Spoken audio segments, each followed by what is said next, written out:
Hi everyone. Hello.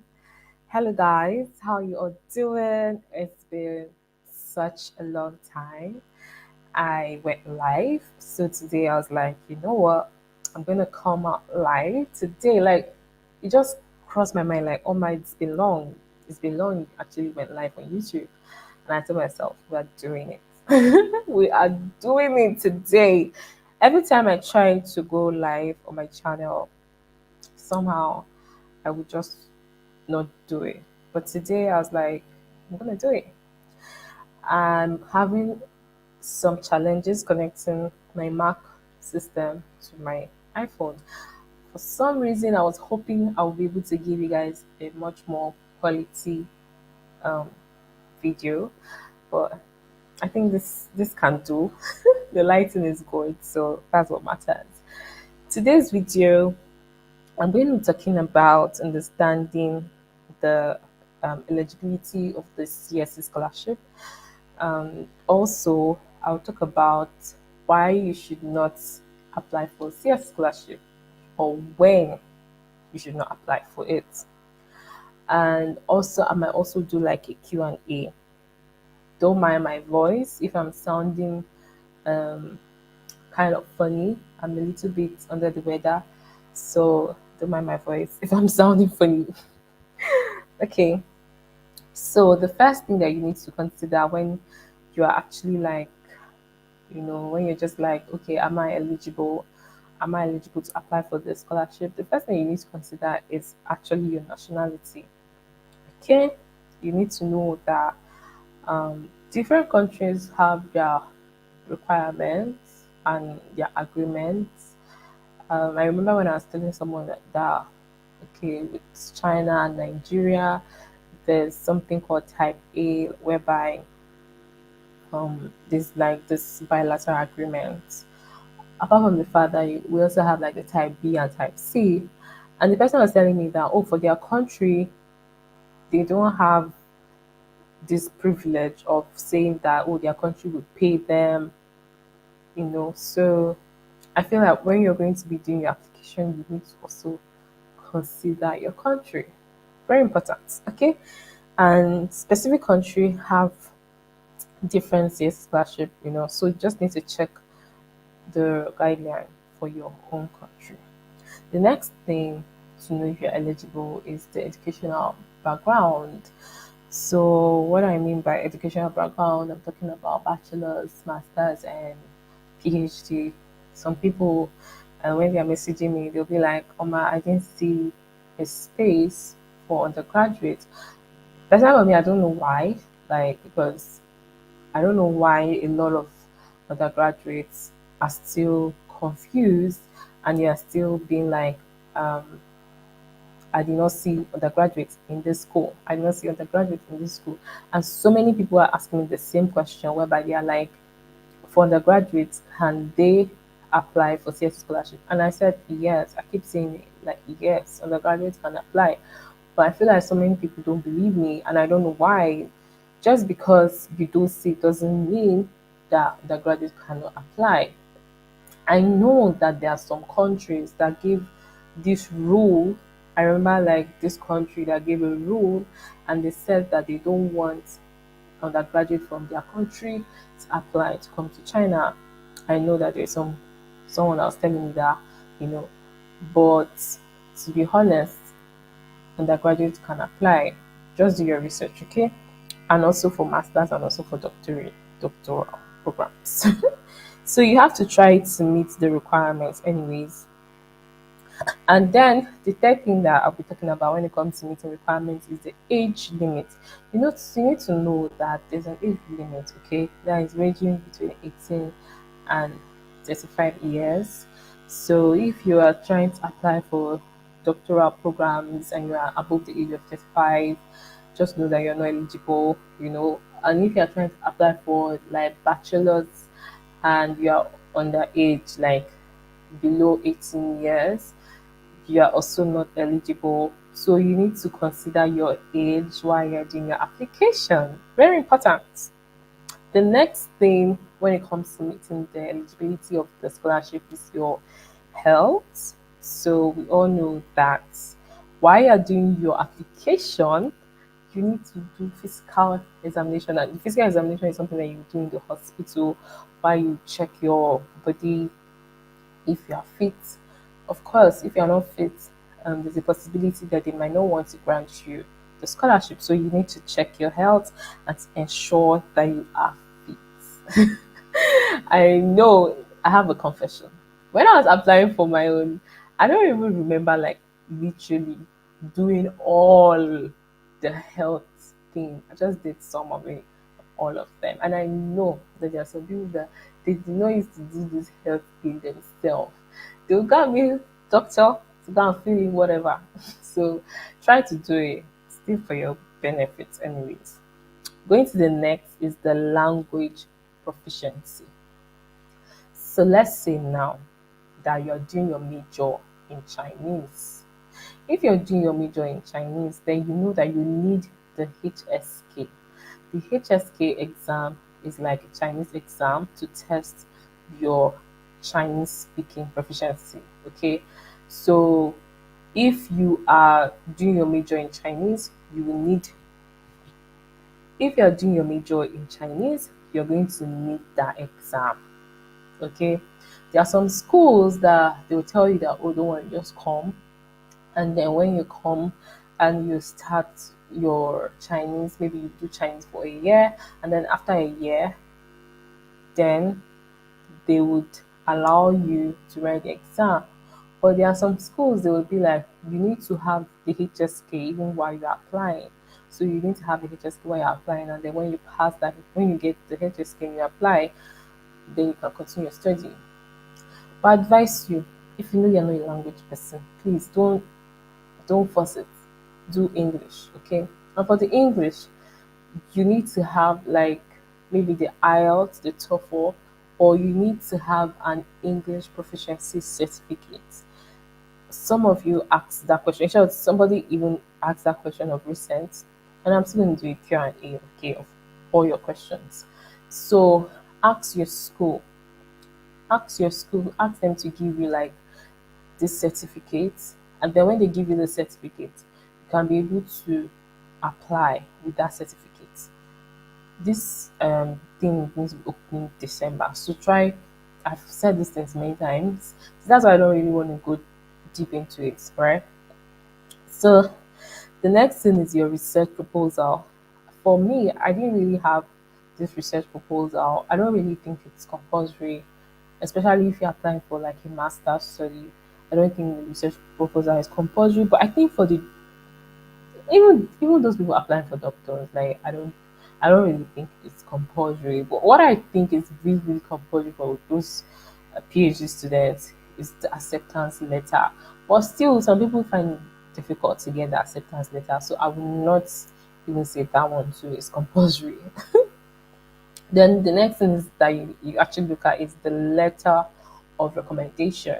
Okay, so many CSC scholarship application require the letter of recommendation. The beautiful thing about this thing is that you don't need to meet a supervisor to like fill in one link or to send the recommendation letter to us, because I feel like when I see USA, Canada, all these other countries, the one thing that frustrates me with their own application is the fact that you need to send um, the supervisor a message to be like, please fill this link and help me to apply for the recommendation thing. But with this year's scholarship, you don't even need to do that. All you need to do is to actually get a recommendation letter and upload it yourself, which is very beautiful. And next thing that you need to think about is the academic experience. Okay, so yeah, you all know that if you apply for scholarship, you need to even have a strong grade. You need to be good. Like your result needs to be at least good. Not mean that you have to be perfect, but it needs to be good. The next thing is to try as much as possible to comply with the Chinese laws and the regulations. And even this is why they even ask for a non-criminal record from your country, because they want to be sure that back in your country you've actually that you obey all the rules and regulation in your country. everything about your country, you are meeting them. That's why they would want um, the non-criminal record. So it's very, very important. And then the next thing that you need to do is to also be able to show, especially in your study letter, while you're writing your study letter, you need to be able to show them that, see, I'm going to come back. I don't know, I'm laughing. But you need to be able to show them that you're going to come back to your country. Because we all know that a lot of people, when they are traveling, when they are leaving the country, they have this mindset of, I don't want to go back. I'm trying to get opportunity. And I tell people that China is not the place to say you are coming to get opportunity. China is a place that you feel like I'm running to. Then I would use China and go to another country because of the whole population thing. And trust me, like thing in China, I mean, can be very, very difficult. Having the visa and everything can be very, very difficult. So I tell people that China, USA, these two countries, it's very, very easy to get scholarships. But but I don't think it's easy to get like papers in this country, especially China. It's not easy to get like papers. So make sure even when you're writing your study letter, your study plan, do not put do not make them think that you're not going to go back to your country. In short, that study plan, make sure it's all about, oh, I'm going back to my country to develop my country, to give my country the best. Just that's what you should be about, okay? So the next thing I'm going into, because I said I'm going to talk about this for 10 minutes, and after 10 minutes, I'm going to go into answering some of your questions that you guys asked me, and maybe I'll talk about something else, okay, based on the questions that you guys are asking me from the comments. Okay, so if you have any question, please leave me in the comments and then I'll answer them.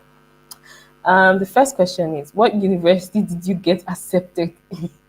To be honest, when I saw this question, I was like, the hell, you guys asked me the most, I won't say useless question, but the most funniest question. Like, why are you asking me for my university? Maybe you want to apply to my university. Okay. The university I got accepted to was University of Science and Technology, Beijing. Okay, that's where I did my master's. Okay, next question. Hello sis, I'm from Nigeria. I want to ask that as a Nigeria, are we as a Nigerian, are we going to write an exam for CSC Scholarship Type A? Yes. You're going to write an exam, and if possible, you even do an interview. Yes. But personally for me, I think during our time, why don't we say personal for me, personal for me?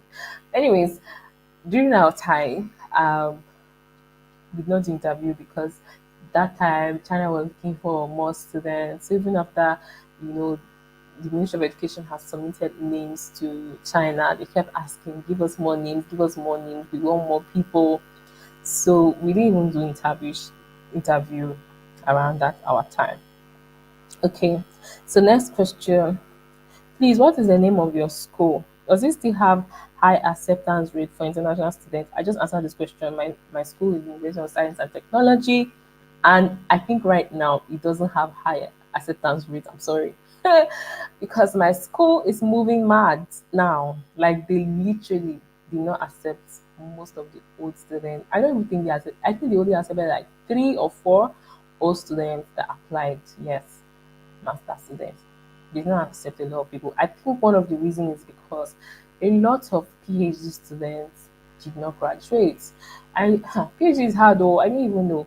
A lot of PhD students did not graduate, and I don't think they see any reason to be accepting more PhD students when even the ones that they have not been able to graduate. So now so with CMO.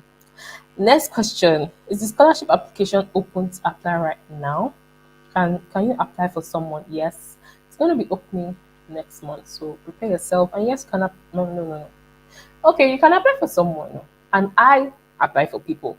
So if you want me to apply for you, message me at official_oma. Literally, it's not me that doing the application. I'm just going to give it to my team, and they would help you to apply because these people are experienced, right?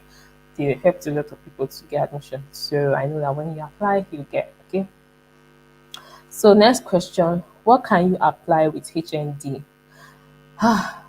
I don't know. Try your luck. I know someone who had applied with HND and the person got. So I'm not even going to discourage anybody now. If you have HND, whatever you have, try your luck. You may get. I'm finding it difficult to log into the CSC website. Yes, very possible.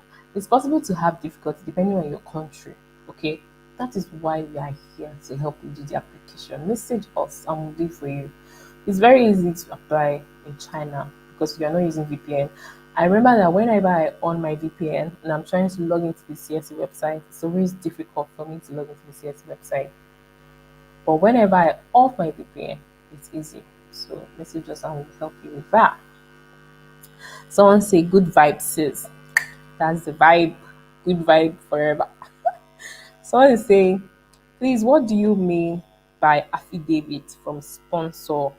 Do you mean a court word affidavit? Please, what does affidavit mean? Okay, this is for someone who is planning to pay their fees. Okay, so affidavit is just like a formal letter that whoever is planning to pay your fees, you need to show that okay, it's like I'm swearing to pay your fees. So yes, that's what affidavit is. The next question. My school only offers certificates every 4 years. Can I apply with my statement of result, please? What do you mean, statement of results? What do you mean by my school offers certificate? Which kind of school is that one? How can your school only offer like certificates every 4 years? That's weird. I don't have an answer to that. Okay, another question. Hello, Oma. Please, can I apply for Chinese visa with statement of results? Statement of results. No, you need your original certificate, your original degree to apply for your visa. And then also need to take that original degree to the Ministry of Education.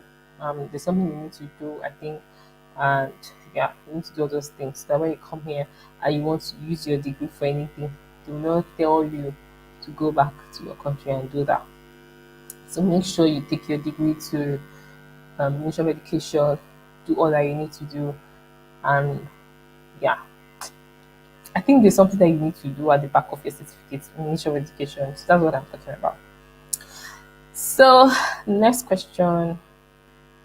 You're talking about being alone and depressed. Me an introvert. Oh hell yeah. See, I'm even going to do like a video talking about this because I feel like a lot of people don't even talk about this, the depression you face in China and the loneliness you sometimes you feel in China. A lot of people who are in China are not really here because they want to be here, especially because of the language barrier.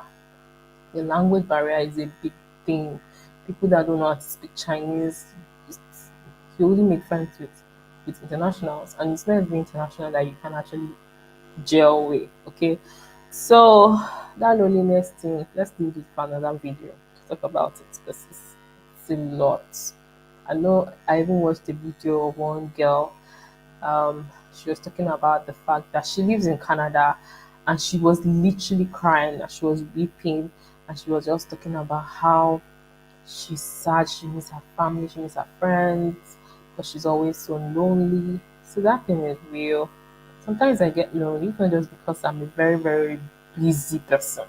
If I was not like that busy and I always keep myself busy, I think it's easy for me to it will be so easy for me to feel alone because I'm all by myself here. Like there's no nobody come and visit me like that here. So yeah. Okay, someone said this is a nice video. Thank you so much. For so long, I have tried to get a business visa. Oh, okay.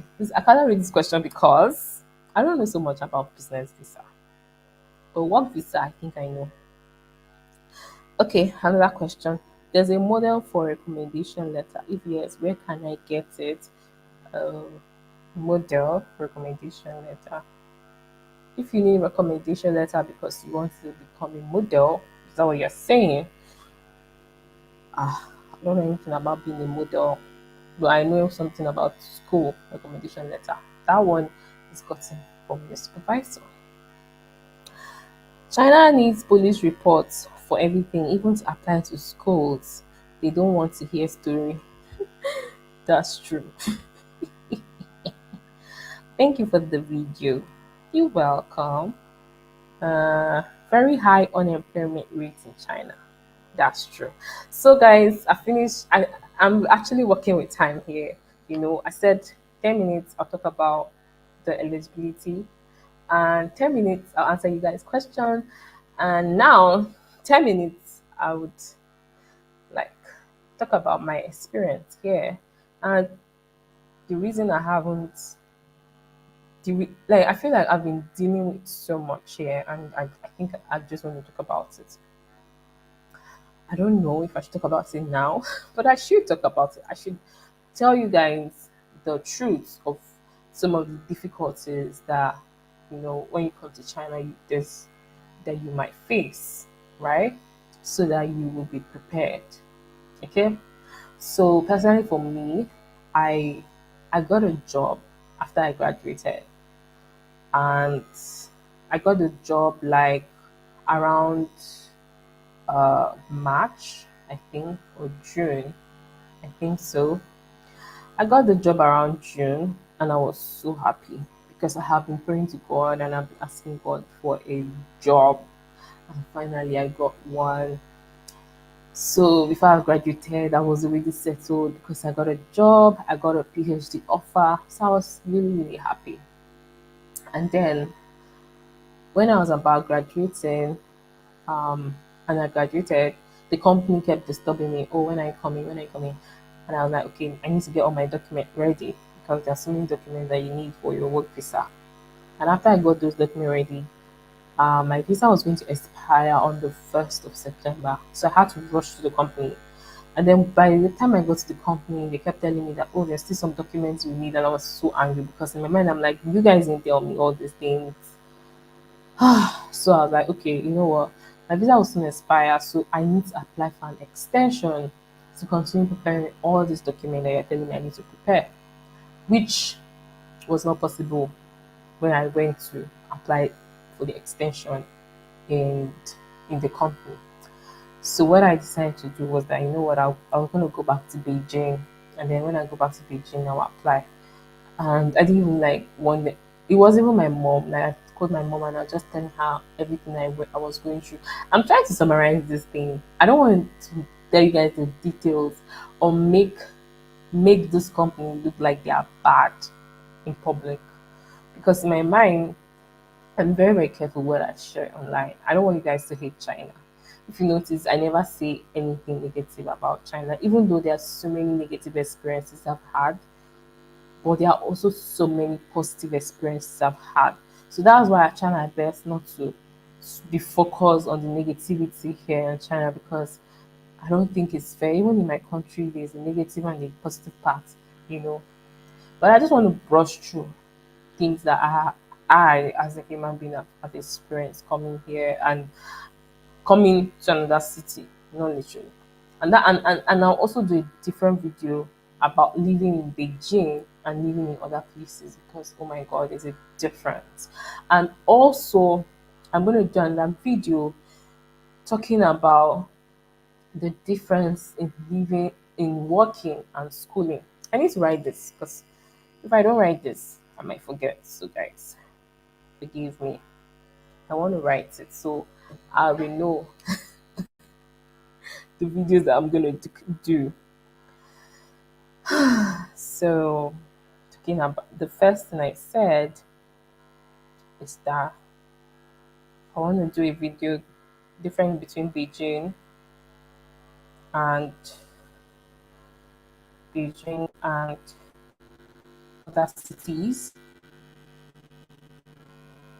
and differences between schooling and working. Okay, yeah, I've written it. So, guys, as I was saying, so there's a lot of difference between schooling and working, and also living in Beijing and living in other cities. But I'll brush you what I've noticed. I noticed that when you live in Beijing, they treat you well. Trust me, they treat internationals well. Or in some other cities, um, they're angry. I feel like they are so angry. They don't really treat international like that. It's that much respect, you know. And then schooling, in my school, even though a lot of international complained about how they were treated, but I didn't complain much. But trust me, there's a big difference between schooling and working because I worked. So I worked for okay, yeah. So after I went home, my mommy told me that I should go back to Beijing and try to do my extension because these people they are not taking me serious with this extension of a thing. And I went back to Beijing and I was so happy I did because everything they told me was just a lie. That's why every time that you get any form of employment from any company, make sure you do your research. Some of these companies they lie, they really lie. And then when I went to Beijing, it was even such a struggle because they attacked me. They were attacking me. Why are you going back to Beijing? You don't trust our company. Blah blah blah blah blah. Me, I just went did my extension and I came back and started working. But ever since that time that I decided to leave the company to go and do my extension, they didn't trust me again and they started treating me very badly. To be honest, I'm when I mean very badly, I mean very badly. When I started working, all the things they said to me were all lies. So in my mind, I'm like, I don't trust this company. I was complaining too much. I was crying a lot. If you notice, there was a period of time I was not online. Like I wasn't posting like I normally post. So many things that they said to me were lies. So many things they told me were lies. How they treated me was horrible. Was horrible. And I remember even after the whole experience, because after the whole experience working with them, they constantly tried to make me feel insecure myself. I know I should call it racism, but I don't believe in racism because I'm not insecure. Even when you're trying to make me insecure, I feel like I will only make you frustrated because I'm not insecure. I love my skin. I love my personality. I love myself as a black person. I don't want to be white. I love white people, but I love myself. So I feel like so many times people would say that was racism, but me, I feel like if you are a racist, it's because you are insecure. If you're looking down on me, it's because you are insecure. Because I'm not even looking down on myself. I'm not even looking down on anybody. So that's it. So yeah, so I had the worst experience with them, and then when I felt like it was time for me to leave that company, I don't really want to give details of what really happened, but I just want to like talk about things that I've been through here. So when it was time for me to leave that company, and they could feel it that I was going to leave because I just worked for a month, you know. And me, I was sad because I got a PhD offer and I had to reject this PhD offer for this job. So when it was time for me to leave, they decided to let me go, just like that. They claim, oh, you're not good enough. People complain about you. They said so many things, but they're all lies because even the manager didn't even know that they were letting me go. The HR just came to him and said, oh, I'm not leaving. You know, so many things happened.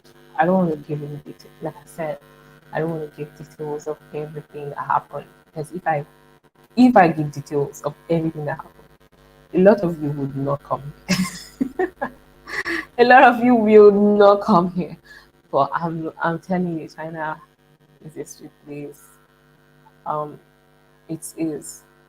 You know, when you are in a place and you feel sometimes you are attacked, something go wrong. Sometimes it means that that's where you're supposed to be. I did everything right. I prayed, I fasted. God gave me this job. And then when God took it away, I knew in my heart that God had something better for me. I knew it. Like there was no doubt in my heart. No doubt. and and this is not the first time. So yeah, like currently now, I'm just thinking, do I want to come back to Nigeria? Do I want to stay here? I know I've told everybody, I told most people that I was already in Nigeria. So some people thought I've already gone back, but still I've been in China. Um, so now I'm thinking to myself, like, would I want to go back or do I want to stay here? But I know that God, God actually did what He did on purpose. Do I have hate in my heart for the company? No, I really don't have no form of hate in my heart for this company. I prayed for them and I keep praying for them because the Bible says even when I feel a certain way, pray that God can give the strength to let go quickly. Because I don't want, I don't even if it has to us one. I don't. So that's the story. The reason I'm telling you the story is because I have experience in how to get work visa in China because I got one. And even though I left this company, my visa would soon expire.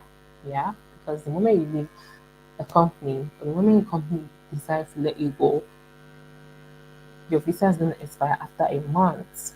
So if you would want me to do like videos talking about how to get like jobs in China, though this company, they came to my school. Literally, they came to my school to recruit students, and I was the only one that they recruited from my university, which is funny because I didn't even think I was qualified. Because no matter how good you are, a part of you will still be feeling like, am I good enough? Am I good enough? So that was even one of the reasons I was not happy with this company because that's not even me. Yes, I'm confident in myself, but there's still a part of you that will feel like, am I good enough? Am I good enough? And then you go to this company that constantly wants to attack you and make you feel a certain way. Run. Run from anyone or any company or any organization that would always want to diminish you as a human being. You should not associate with such kind of person. And I think that was why they hated my guts. Because I am a very outspoken person. You cannot bully me. You cannot do that rubbish racism on me. You cannot do that because I love myself. I'm confident in myself. I'm not perfect. There's times I doubt myself. Like I just said, how I doubted myself even when I was the only one they repeated. But at the same time, I'm not even going to stay in a place or be comfortable in a place where I don't feel I'm needed or I don't feel I'm wanted. It's not my nature. I can't pretend.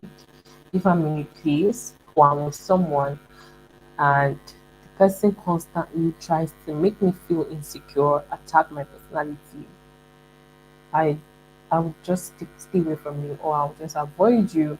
Or even if I feel like I cannot avoid because in this company I felt like I could not avoid them because it was getting a job in China is hard. So even if in my heart I felt like I could not avoid this company, the one thing I did was to use my voice. It's a saying, a closed mouth is a closed word destiny.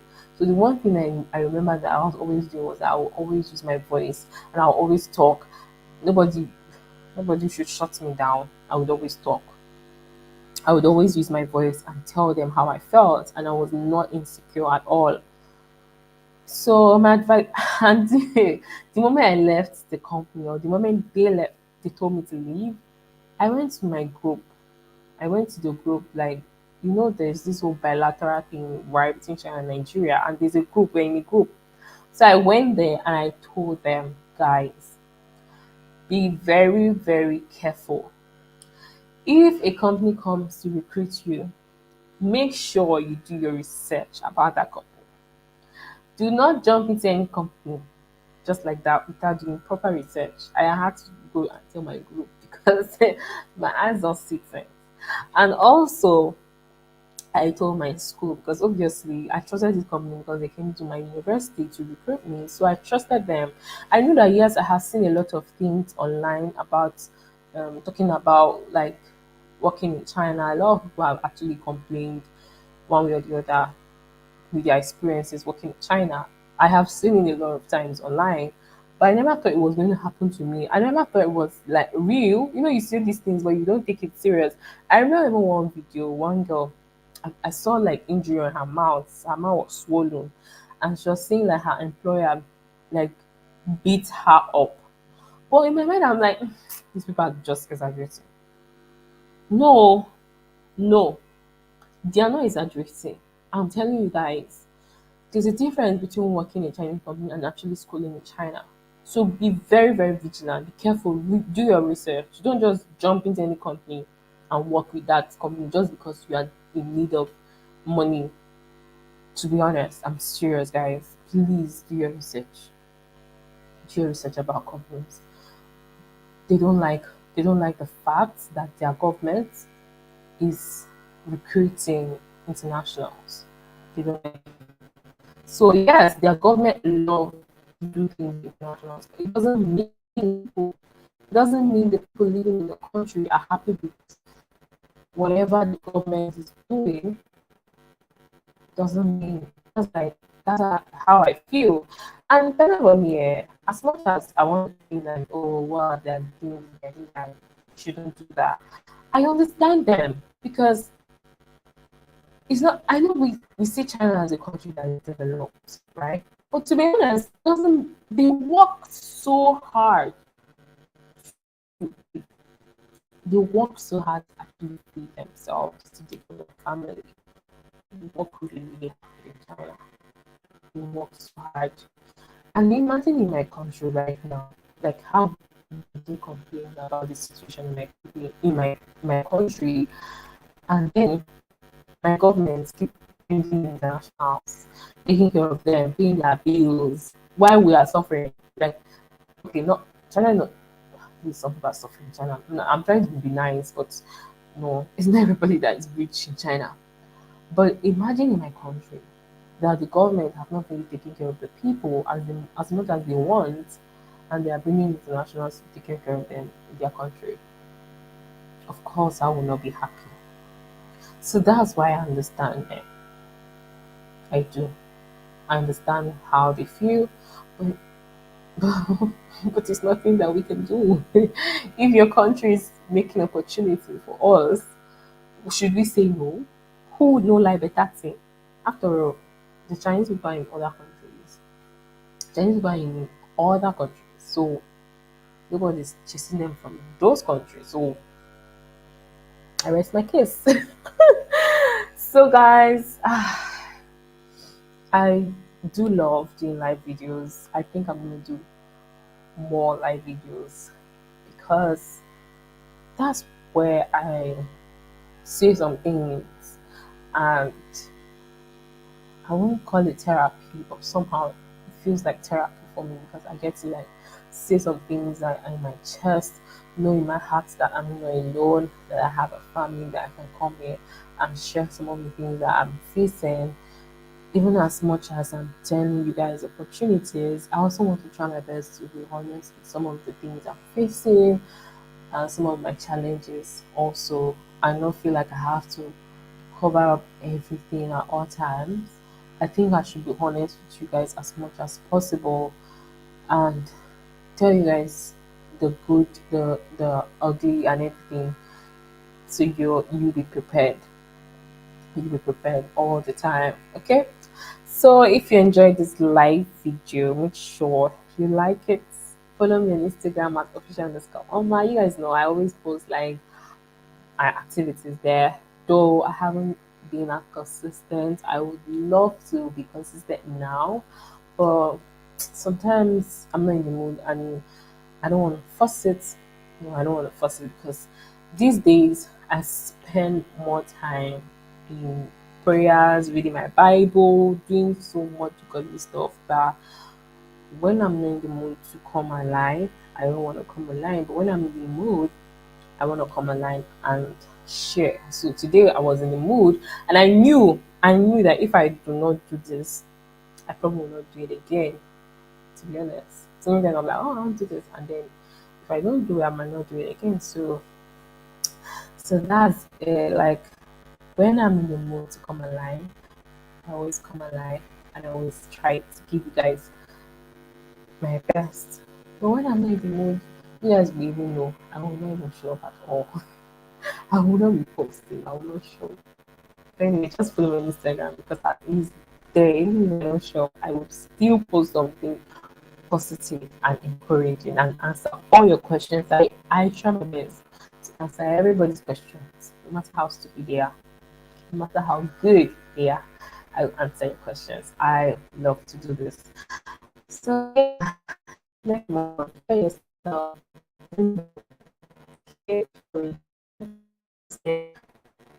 Don't give up. Like again. And I know in my heart you get this. I applied for CS twice. So you know that. Still I applied. I didn't get any. I didn't apply to go to China. So I applied. It was the second time.